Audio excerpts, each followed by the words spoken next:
nyobain nih guys, es cincau dari Sylvia Kitchen. Ini gue tuang gulanya super wangi. Yuk guys, langsung aja kita cobain. Gila guys, ini sih wangi banget loh, pandan banget ini, wangi banget, dingin-dingin.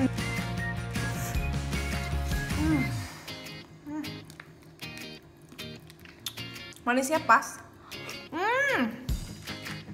Kekenyalannya sih mantep nih. Gue kayak berasa makan makanan sehat banget gitu guys.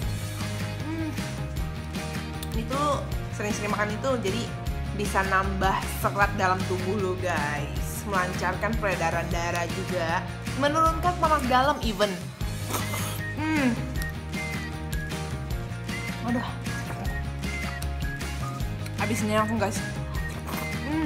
Jadi kalau ada gula merah, terus ada susu di rumah guys, kita boleh sekalian berinovasi. Ya enggak, tetap sehat dong pastinya.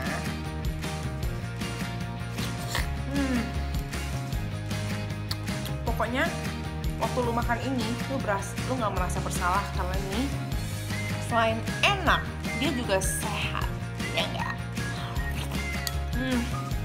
Nah, khusus penghuni Gading Serpong, minimal pembelian 10 gelas, free delivery guys. Kapan lagi?